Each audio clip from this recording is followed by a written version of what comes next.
Good morning everyone. बच्चे हमने urine formation करना है, मैकेनिज्म ऑफ यूरिन फॉर्मेशन, किस तरह से हमारी बॉडी में यूरिन बनता है और यूरिन में होता क्या क्या है ये चीज़ देखते हैं। अब बच्चे जो यूरिन फॉर्मेशन होता है ये 3 मेन स्टेप्स में बनता है। एक को हम बोलते हैं ग्लोम्युलर फिल्ट्रेशन, दूसरा आ जाता है ट्यूब्यूलर रीअब्जॉर्प्शन, तीसरा आ जाता है ट्यूब्यूलर सिक्रेशन। ठीक, ग्लोम्युलर फिल्ट्रेशन नाम से क्या इंडिकेट हो रहा है? बोमेन्स कैप्सूल मैंने बताया था आपको। ठीक है, बोमेन्स कैप्सूल जो ये कप शेप्ड होता है। जैसे देखो यहाँ से इम्प्योर ब्लड आया हमारी बॉडी में। इम्प्योर ब्लड का मतलब जिसमें सारा कुछ है, सारी इम्प्योरिटीज हैं।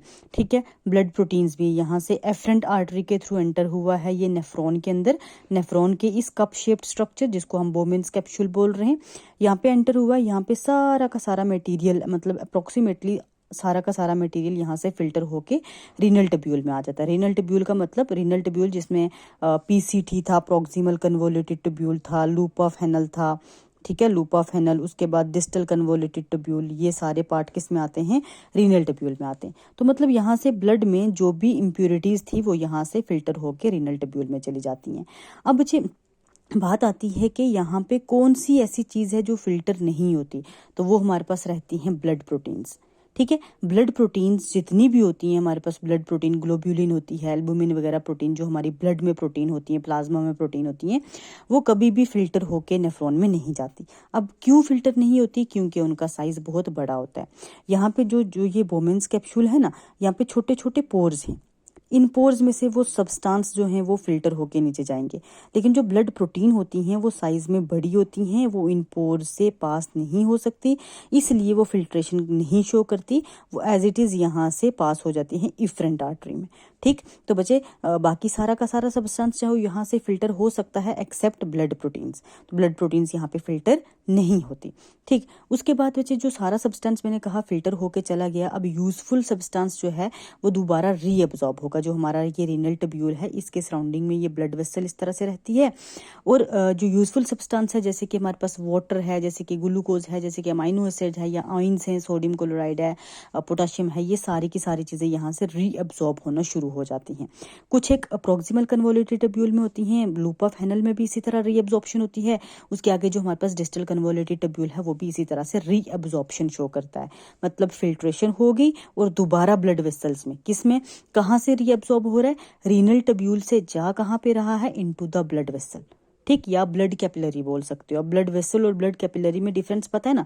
मतलब आर्टरी होती है बड़े वाली, देन वीन होती है, देन इनके छोटे छोटे जो पार्ट्स होते हैं उनको हम कैपिलरीज बोलते हैं। ठीक है, तो यहाँ पे हम ब्लड वेसल या कैपिलरी यूज कर सकते हैं। तो यहाँ से यूजफुल सब्सटेंस रीअब्जॉर्ब होना शुरू हो जाता है। उसके बाद आता है ट्यूब्यूलर सिक्रेशन, तीसरा वाला पार्ट। मतलब कुछ एक ऐसी चीज़ें जो यहाँ पे फिल्टर नहीं हो पाई, कुछ एक ड्रग्स मान लो या हाइड्रोजन आयन मान लो या पोटाशियम आयन, जो यहाँ फिल्टर नहीं हो पाया, यहाँ से ब्लड में आया और ब्लड के साथ इधर से चला गया, तो वो क्या होगा? यहाँ पे जाके अगर वो रीनल ट्यूब्यूल के सराउंडिंग में ब्लड वेसल है तो यहाँ से इधर मूव होके चला जाएगा। मतलब ब्लड कैपिलरी में से आ रहा है इनटू द नेफ्रॉन। ठीक है, अगर नेफ्रॉन से जाएगा ब्लड कैपिलरी में उसको रीअब्जॉर्प्शन बोलेंगे। अगर ब्लड कैपिलरी से या ब्लड वेसल से आ रहा है नेफ्रॉन में उसको हम सिक्रीशन बोलेंगे। ठीक है, तो कुछ एक चीज़ें जो हैं, सारी नहीं, कुछ एक चीज़ें जो हैं वो दोबारा सिक्रीट होती हैं, ब्लड वेसल में से आती हैं नेफ्रॉन में, ताकि वो यूरिन के साथ आउटसाइड द बॉडी चली जाए। ठीक, अब बच्चे देखो डिपेंड करता है, अगर हम वाटर की कंजम्पशन ज़्यादा कर रहे हैं तो वाटर की एब्जॉर्प्शन होगी, लेकिन फिर भी वाटर रिलीज जो है वो ज़्यादा होगा।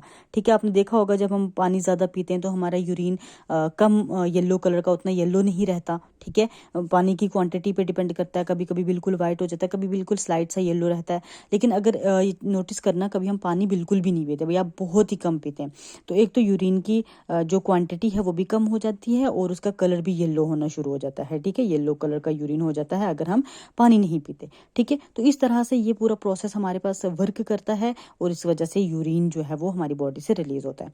अब ये देखो कभी कभार क्या होता है, यूरिन जो है, या यूरिन को हम यूरिया ही बोलेंगे, यूरिया जो कन्वर्ट हो जाता है यूरिक एसिड में।